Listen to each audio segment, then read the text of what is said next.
الرجال قوامون على النساء بما فضل الله بعضهم على بعض وبما أنفقوا من أموالهم فالصالحات قانتات حافظات للغيب بما حفظ الله واللاتي تخافون نشوزهن فعظوهن واهجروهن في المضاجع واضربوهن فإن أطعنكم فلا تبغوا عليهن سبيلا إن الله كان عليا كبيرا۔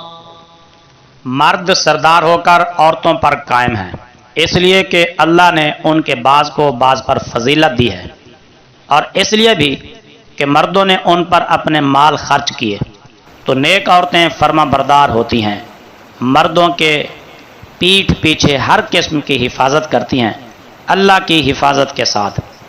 اور جن عورتوں کی نافرمانی کا تمہیں خوف ہو تو نرمی کے ساتھ انہیں نصیحت کرو، اور اگر نصیحت کا ان پر اثر نہ ہو تو تنہا چھوڑ دو انہیں خواب گاہوں میں، اور اس پر بھی نہ مانے تو انہیں بطور تعذیب ہلکا سا مار بھی سکتے ہو۔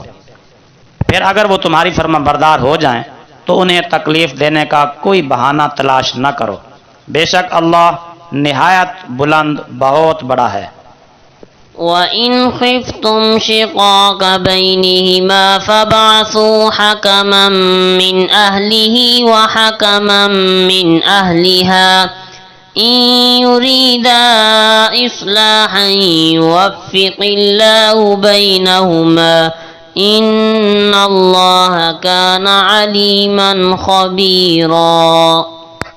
اور اگر تمہیں اندیشہ ہو ان دونوں کے درمیان اختلاف کا تو مقرر کرو ایک منصف مرد کے رشتہ داروں سے اور ایک منصف عورت کے رشتہ داروں سے۔ اگر وہ دونوں منصف ارادہ کریں صلح کرانے کا تو اللہ اتفاق پیدا کر دے گا ان دونوں کے درمیان، بے شک اللہ خوب جاننے والا نہایت خبر رکھنے والا ہے۔ وَاعْبُدُوا اللَّهَ وَلَا تُشْرِكُوا بِهِ شَيْئًا وَبِالْوَالِدَيْنِ إِحْسَانًا وَبِذِي الْقُرْبَى وَالْيَتَامَى وَالْمَسَاكِينِ وَالْجَارِ ذِي الْقُرْبَى والجار ذي القربى والجار الجنب والصاحب بالجنب وابن السبيل وما ملكت أيمانكم إن الله لا يحب من كان مختالا فخورا۔ اور اللہ کی عبادت کرو اور اس کے ساتھ کسی چیز کو شریک نہ بناؤ، اور ماں باپ کے ساتھ نیکی کرو، اور قرابت والوں اور یتیموں اور مسکینوں اور قرابت والے پڑوسی اور اجنبی پڑوسی اور مجلس کے ساتھی کے ساتھ اور مسافر کے ساتھ اور ان غلام باندیوں کے ساتھ جن کے تم مالک ہوئے، بے شک اللہ دوست نہیں رکھتا مغرور متکبر کو۔ الذين يبخلون ويأمرون الناس بالبخل ويكتمون ما آتاهم الله من فضله وأعتدنا للكافرين عذابا مهينا۔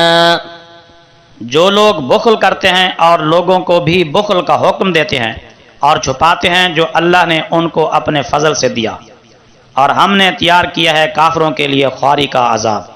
والذین ينفقون اموالهم رئاء الناس ولا يؤمنون بالله ولا باليوم الآخر ومن يكن الشيطان له قرينا فساء قرينا۔ اور ان لوگوں کے لیے بھی خواری کا عذاب ہے جو خرچ کرتے ہیں اپنے مال لوگوں کو دکھانے کے لیے اور اللہ اور قیامت کے دن پر ایمان نہیں رکھتے، اور شیطان جس کا ساتھی ہو جائے تو وہ کیسا ہی برا ساتھی ہے۔ وماذا عليهم لو آمنوا بالله واليوم الآخر وأنفقوا مما رزقهم الله وكان الله بهم عليما۔ اور ان پر کیا مصیبت آ جاتی اگر وہ اللہ اور قیامت کے دن پر ایمان لاتے اور خرچ کرتے اس چیز سے جو اللہ نے انہیں دی، اور اللہ انہیں خوب جانتا ہے۔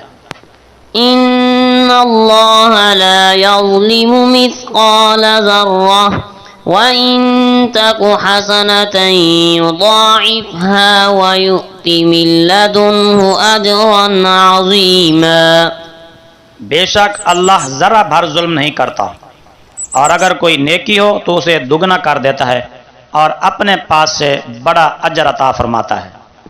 فَكَيْفَ إِذَا جِئْنَا مِن كُلِّ أُمَّةٍ بِشَهِيدٍ وَجِئْنَا بِكَ عَلَى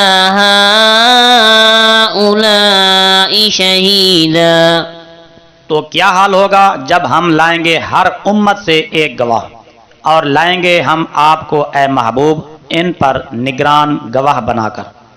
يَوْمَئِذٍ يَوَدُّ الَّذِينَ كَفَرُوا وَعَصَوُا الرَّسُولَ لَوْ تُسَوَّىٰ بِهِمُ الْأَرْضُ وَلَا يَكْتُمُونَ اللَّهَ حَدِيثًا۔ اس دن تمنا کریں گے وہ لوگ جنہوں نے کفر کیا اور رسول کی نافرمانی کی، کاش انہیں مٹی میں دبا کر ان پر زمین ہموار کر دی جائے، اور اللہ سے وہ کوئی بات نہ چھپا سکیں گے۔